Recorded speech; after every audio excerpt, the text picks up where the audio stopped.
Hi, everybody. How enthusiastic are we today? Yeah. No indifference in this crowd, that's for sure. That's what I like to see. Today, I want to tell you about an amazing word, and it's that word right there. That word, first thing you have to learn is how to pronounce it. It's pronounced Ikigai. You lift your cheeks like you're smiling. It's Ikigai. Say it with me. Ikigai. You got it. That's right. It's not pronounced Ikigai. If I was wearing a lime green fur Speedo, that would be an Ikigai. This is Ikigai. And the most wonderful thing about this word is that, first off, it's a good-looking word. But secondly, this word is really like a treasure map. And this treasure map can help you find your way to finding wonderful things about yourself that you can share with the world, and the world will say, thank you for it. So let me tell you all about it. But first, I have to warn you, it takes work. Now, I had a job once upon a time, about this time last year, had a radio host job at CBC Radio 2. It was wonderful. I enjoyed it thoroughly. It was so good. However, I quit my job. I quit my job so I could focus on my work instead. So let's just clarify that. A job in this context is something that you do as a regular form of employment. It's what you get, money to do, so you can pay for your house and for your food and things like that. Work, on the other hand, work is something that you do in order to achieve a result, something like a product, or maybe even something like a purpose, maybe a more meaningful you. Sounds good, doesn't it? So this last year, my work focused on anything that I could do that was exciting, that was interesting to me. I went on a trip to Oregon, and I saw the full eclipse with my full eyes. I also went on an icebreaker, and I traveled across the Northwest Passage. I went to Canada's North Coast. I also traveled with my family and some dear friends. We went to Dominican Republic. We helped build houses for people, and I filmed a documentary. And I also did all sorts of little projects as well. I had a podcast for a while. I wrote a play that was a musical. I also did a Facebook Live talk. But probably more precious than anything is that I finally got to go on a family trip to Okinawa, Japan. Now, Okinawa is very precious to me because it's a place where my grandparents were born. It's also the place where Ikigai comes from. I've always felt something urging me to get out and to do special things in my life, and I think it was Ikigai that did it. Okinawa, by the way, is a place that the most 100-year-olds in the world live per capita. 100-year-olds are revered and respected. But Okinawa was very, very special to me because of the connection to my family and Ikigai. And I was thinking, boy, why couldn't this whole Ikigai thing spread around the world? Well, it is possible, and there is another idea that came from Okinawa that you've heard of. It's karate. Karate Kid? Daniel-san? Karate is actually two words in Japanese. Kara, which means empty, and te, which means hand. So it literally translates to empty hand. Now, in 1609, the Japanese forces invaded Okinawa. It was called Ryukyu Islands back then. Basically, they won the battle, and they said to the Okinawans, okay, you can't have weapons anymore. Give us your weapons. And the Okinawans said, okay, here you go. Our hands will be our weapons. They had already invented karate. They didn't call it karate yet, but they knew that they had a special form of self-defense. Then in the Second World War, there was another terrible battle that happened in Okinawa, and it was the American forces this time fighting the Japanese forces. History shows that the American forces won the Battle of Okinawa, and they've been stationed there ever since.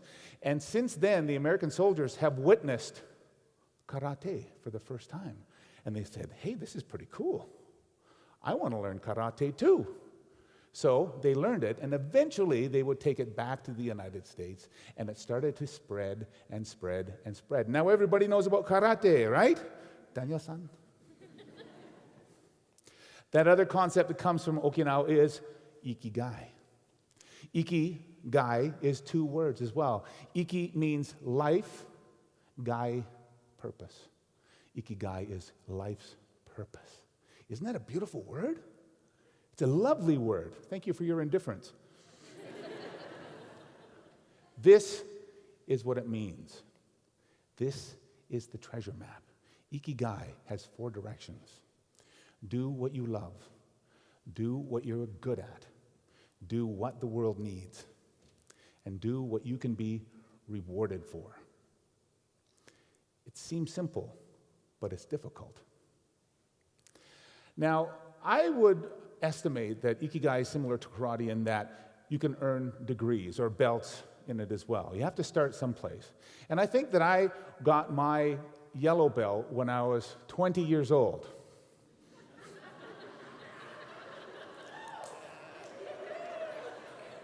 Sexy time. I was 20 years old, and I was living at my parents' house, and I remember laying in bed one day thinking to myself, what am I going to do for the rest of my life that would be interesting and fun? I didn't want to just go get a job. I wanted to focus on my work. And like a bolt of lightning, it hit me, and I sat up in bed, and I said, I am going to go to music school. So that's what I did. I went to music school for 2 years, and then from that moment on, I focused on nothing but music aspects in my life. I've done all sorts of amazing things in my life. I worked for a record company called MCA Records. I also made 6 jazz albums. I performed all over the country. I had that 10-year career at CBC Radio 2, 6 nights a week, writing 70 stories every week. It was such an amazing career. But then I came to realize something, that I enjoyed myself, but I didn't really know why I was doing it. I knew what I wanted to do or what I loved to do and what I was good at, but I didn't understand why I was doing it and why the world needed that.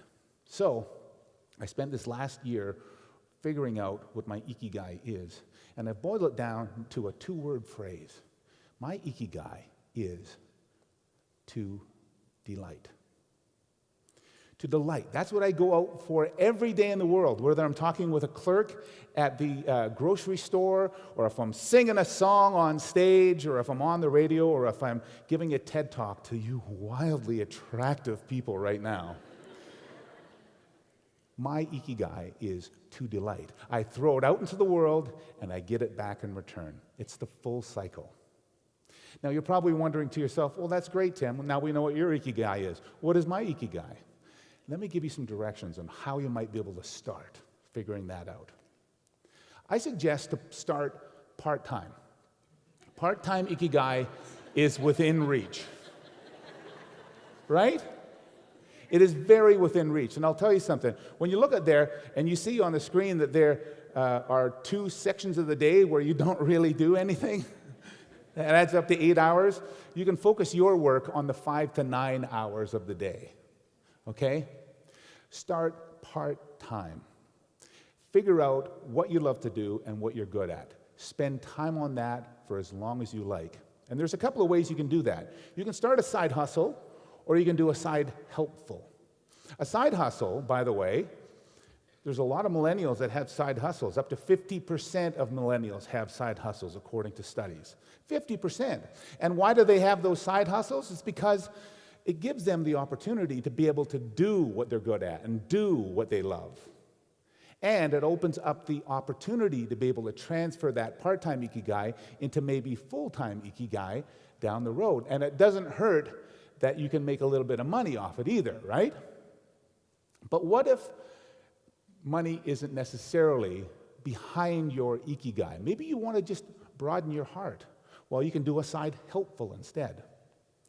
At Yale University, Professor Lori Santos teaches a course that is called The Science of Well-Being. And this course, she takes time to be able to explain that we are really, really bad at figuring out what it is that are going to make us happy. So things like money and job and your good looks and your big house, they really have no impact on your base level of happiness. What does have an impact are things like kindness and meditation, time affluence, in other words, doing with your time what you want to do with your time, and spending time with friends and family.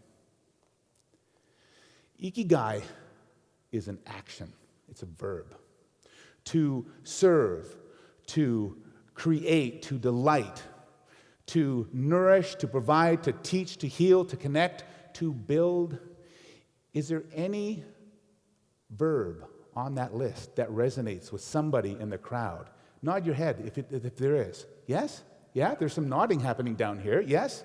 Put up your hand if you see something up there that's exciting. I have some yellow belts. This is good. Where's your hand? Here we go. Here's a yellow belt for you. We got a yellow belt in the front row over there, and there's got to be somebody over there. There's a yellow belt right there. You have earned your yellow belt in Ikigai. You know what you're good at. You know what you love to do. Looks good on you. Ikigai is as reliable as a mathematical equation. Ikigai equals time affluence plus your gifts plus rewards in return. And you can do it over and over and over again, and you're going to be so much richer because of it.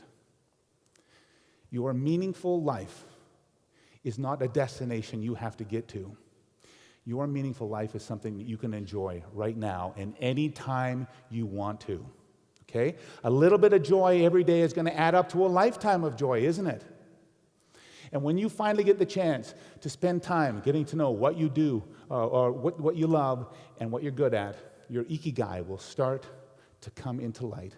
And eventually, over time, you will earn your black belt. Your meaningful life is going to be a lot of work. But I think you really already know this, that you are worth the work. And now you have the Ikigai map to show you how. So I invite you to try Ikigai. Thank you. Thank you. Thank you. Bye.